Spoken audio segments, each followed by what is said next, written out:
Upwards of 500,000 donkeys have been culled in the last 4 decades or so. In relation to Kachana Station, I can't comment on the specifics of what they're looking to achieve and the use of donkeys on their property. But donkeys are certainly one of the major problems in Northern Australia.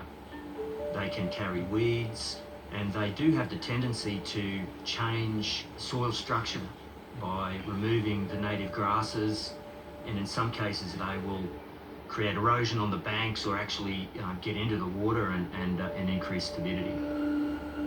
We think of donkeys in line with lantana, cane toads, feral horses, etc. Under the guidelines of the WA state legislation that has declared donkeys as a feral pest, it is the responsibility of the landholder to control and manage donkeys on their land holdings. I'm not for 1 minute suggesting we need to sort of unleash wild donkeys all over the Kimberley. I'm interested in managing the resource that I'm responsible for. The feral behaviour we've always culled against right from the start, and we still do. We had up to 150 odd, depending on the seasons. If it was a drier season, we'd bring that number back down. You know, I've shot an awful lot more donkeys than any one of those people sending us letters in the department have. But to go out there and shoot our little population of donkeys that we know to do good, no, that won't be me. And it won't be Chris. I realise we've got to look at it from the science point of view. And the role of science is not to defend your hypothesis, it's to challenge it. So we need to have research, and we came across Arian Wallach. I'm an ecologist interested in feral and invasive species. The first time I came to Kachana, I was struck by the complexity of what was going on here. So I run this country here. You know, it's too rough to cut. Yep. And you can see the donkeys leg up here regularly. In this case, we have an opportunity to ask some really interesting ecological questions, such as the relationship between donkeys and fire. Burning through thousands of hectares, a bushfire shuts the Kimberley Outback's main highway.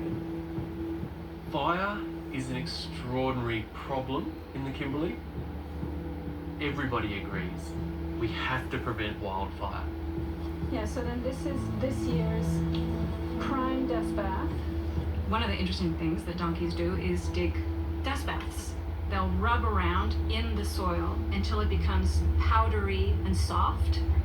These dust baths are a good thing if you don't like fire. Once it rains, those depressions fill up with water, vegetation grows on the edge of it, the soil becomes wetter, and the fire becomes less likely to spread through the environment.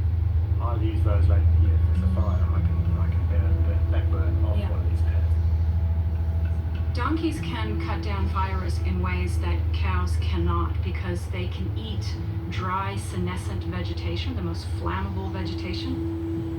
And they can go up into the hills where you really can't control fire. So in the hills and places as rocky and steep as the Kimberley, it's either fire or donkeys. In 2021, we were given an infringement notice and a pest control notice, which we've challenged and are still challenging. And so we asked for the pest control notice to be reviewed under the State Administrative Tribunal, and it appears at this point in time there will be a hearing scheduled for later in the year. One thing I do believe that Chris deserves is an ear, you know, and great constructive conversations, because looking after country is everyone's responsibility. I don't want to go to jail, but I want to be able to look my grandchildren in the eye and say, listen, I knew what was going on. I did my best to communicate that. I'll go visit him in jail if they want to lock him up. If I need to go as well as being one of the directors, we'll see. This is another example where I would have given up years and years ago. I don't know if Chris actually knows how to give up, but, you know, it's up to him. It's got to sit right for him, and I will just support him. How are you? Hello, Christina. So today was the deadline. We sent in all the witness statements, so that's happening. That process is continuing, and we have faith that that'll do its thing. Are you feeling a little bit less stressed now, Dad? You know, we've got science. I believe we've got science on our side, and let the science prevail. It's had a lot of impact on Dad. He had health issues last year. That would have definitely been related to stress. Well, it's totally derailed my whole succession plan. Like, I'd hoped to be retired a long time back, but no, like, I'm ready to step back the moment someone steps up. If any of the children come back to live here, that'll be great. I can't see it happening within the next 5 years. If you just penalise innovation, well, we're not going to expect young people to step up to the plate. I do want to see Kichana, if possible, stay in the family. With, you know, either myself or a combination of us running it, managing it, and making that happen. But I'm definitely hesitant to keep investing more money and time until we have a clear way forward. We're hoping that once we get a positive result with the donkeys, we can start focusing on our succession planning a bit more as a family. It would be disappointing to see the land go back to what it was.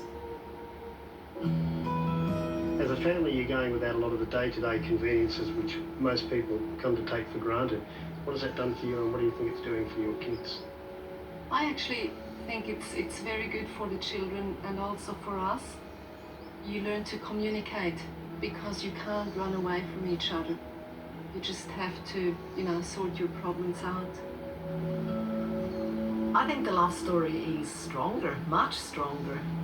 So you're going to retire with me, I will. I will support you. You're going to say, I do. I learned to love Chris as Chris, and that's nice. That is much better than just, you know, falling in love. It's been tested, hasn't it? It has been tested a lot. I think I might have fallen out of love a few times, but I certainly love you much more now than then, I would say. And it's a strong love, so it's good. It's been a success against the odds.